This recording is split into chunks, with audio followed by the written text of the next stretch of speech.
Hello bachcho, let's discuss this question. Fraunhofer spectrum is A line absorption spectrum, B band absorption spectrum, C line emission spectrum या D band emission spectrum. इस question को solve करने का जो की concept है वो है आपके फ्रॉनहोफर स्पेक्ट्रम के बारे में जानना। तो ये फ्रॉनहोफर स्पेक्ट्रम एक्चुअली है क्या? ये हम उसको फ्रॉनहोफर लाइंस भी कहते हैं। फ्रॉनहोफर लाइंस जो है वो होती है certain specific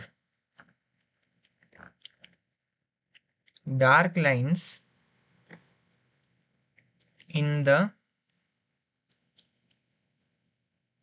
emission spectrum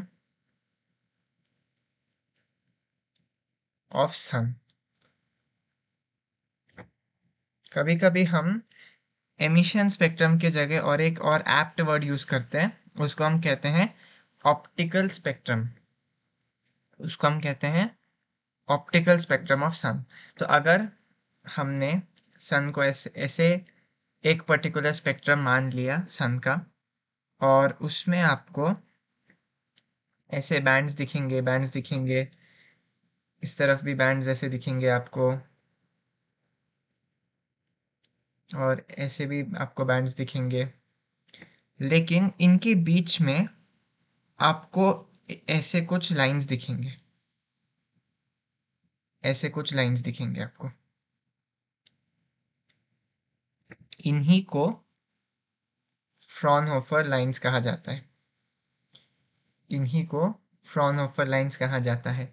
और ये जो डार्क लाइंस है, आपको पता है कि अगर एमिशन स्पेक्ट्रम में डार्क लाइंस दिख रहा है तो ये एब्जॉर्प्शन स्पेक्ट्रम का पार्ट हुआ। जो फ्रॉनहोफर लाइंस है वो एब्जॉर्प्शन स्पेक्ट्रम का पार्ट हुआ, क्योंकि एमिशन स्पेक्ट्रम में ये नहीं है। अगर एमिशन स्पेक्ट्रम में ये नहीं दिख रहा है तो ये एब्जॉर्प्शन स्पेक्ट्रम का पार्ट हुआ। और हमने यहाँ पर स्पेसिफिक डार्क लाइंस कहा है, मतलब आप क्लियरली देख सकते हैं कि ये लाइंस है। ऐसा नहीं है कि ये येलो रीजन की तरफ फैला हुआ है, वो कुछ स्पेसिफिक लाइंस है। तो हम यहाँ पर लिखेंगे कि ये एक लाइन एब्जॉर्प्शन स्पेक्ट्रम है। लाइन स्पेक्ट्रम है क्योंकि ये स्पेसिफिक वेवलेंथ्स में आपको दिखता है। ये आपको स्पेसिफिक वेवलेंथ्स में दिखता है, ऐसा नहीं है कि एक रीजन के ऊपर फैला हुआ है।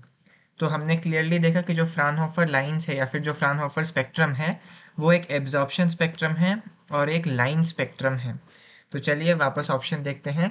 ए लाइन एब्जॉर्प्शन स्पेक्ट्रम बिल्कुल सही, बी बैंड एब्जॉर्प्शन स्पेक्ट्रम गलत, सी लाइन एमिशन स्पेक्ट्रम गलत, डी बैंड एमिशन स्पेक्ट्रम भी गलत। So the correct option to this question is option A, line absorption spectrum.